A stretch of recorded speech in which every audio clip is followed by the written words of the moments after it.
But there's no other way of getting your Christmas dinner without killing the turkey. Yeah, well is. If you're a fan of these response videos, hit the subscribe button, click the bell icon, because there's a whole lot more of them coming. It's the traditional Christmas dinner, but have you ever given much thought to where your turkey comes from? 99 times out of 100, it's a dirty, disease-ridden hellhole, not too dissimilar from Auschwitz.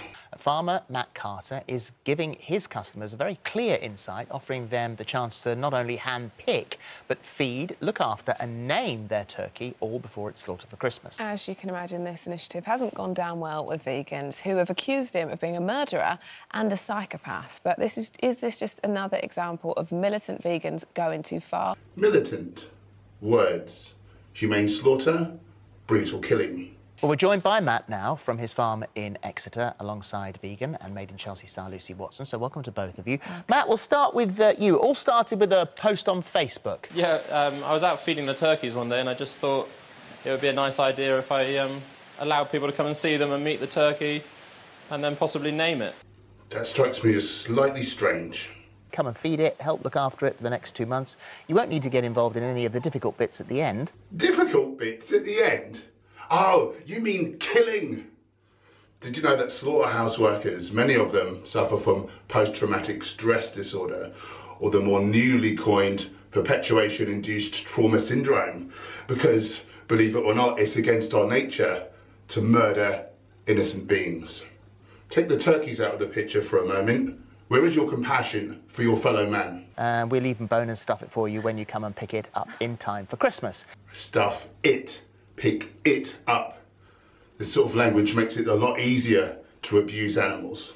Make them into objects instead of thinking of them as the individuals that they are. So what sort of reaction did you get? Oh, we've had a lot of people take us up on the offer. And then we also had a lot of people who were violently against us and they didn't want us to do it and they wanted us to take the post down. Violently against you? You don't look like you've got a mark on you. You've not got so much as a black eye, let alone a big gash mark across your throat. I find your choice of words very interesting. It started on just keyboard warriors from behind their keyboard typing messages. And then we started getting a few phone calls. And then we had a graffiti across the front of the doors of the farm shop. While I personally don't condone these methods, I must say, boo-hoo, poor you. You are not the victim here. You've said, though, perhaps what they don't realise is that they've done you a massive favour. Your sales have gone through the roof. For the last couple of years, you've sold 1,000 turkeys, but this year you're double that at 2,000. Yeah, for us, they've done us a big favour. I mean, the fact that I'm on TV talking to you today and showing you my turkeys. Oh, you smarmy. Well, the thing is, people won't be buying any extra turkeys. They're simply perhaps buying more turkeys from you than they buy elsewhere. So no net detriment to vegans. However, I find this all a little bit hard to swallow. For instance, when I make YouTube videos and I get negative comments below them and thumbs down, that boosts the interest in my videos. YouTube sees that as a benefit, as the interaction shows that the videos gain an interest, so it'll boost it out to more people. I certainly don't tip them off that they're helping me out.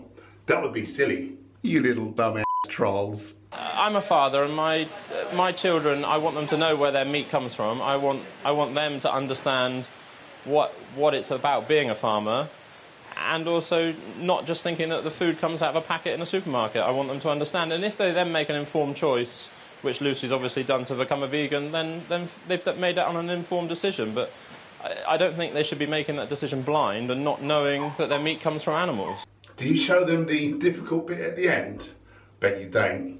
Sadly, by this point, your children will be so brainwashed to think that it's normal, natural and necessary to hurt these animals.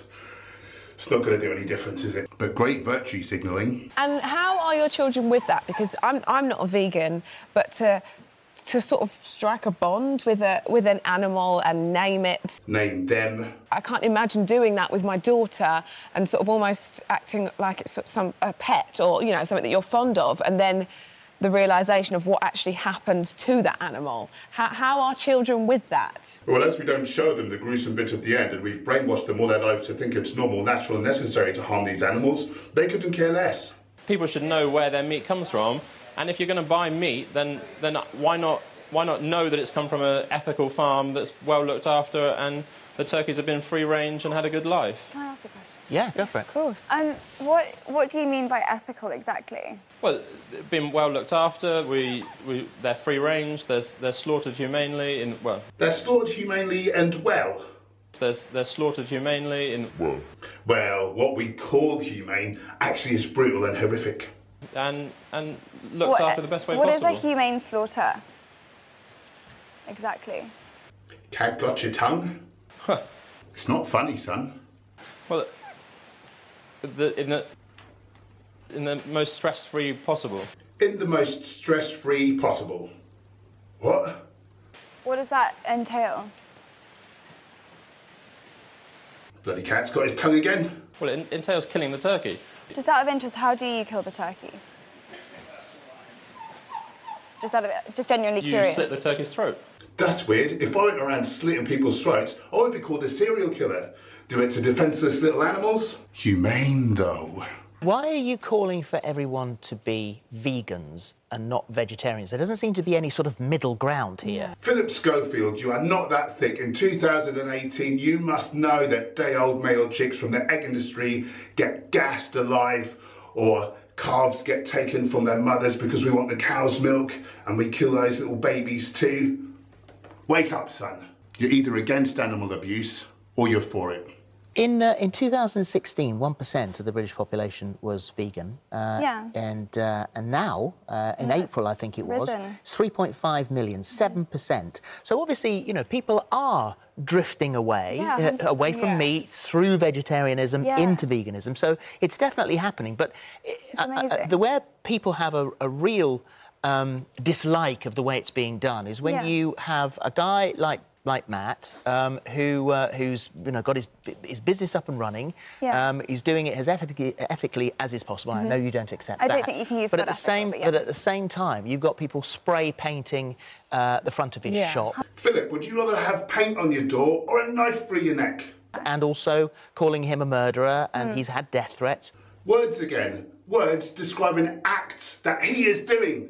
Get some perspective. It's a huge controversial topic at the moment, and it is relevant. As you say, a lot of people are making the change to be more compassionate.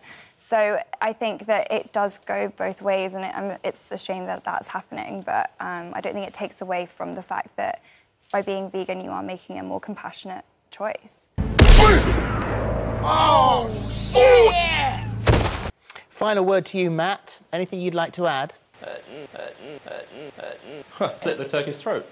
If you've enjoyed this video and you feel like it may be of benefit to others, why not help grow our wonderful community by sharing it out on your social media, and together we'll help inspire everybody to go vegan for victory.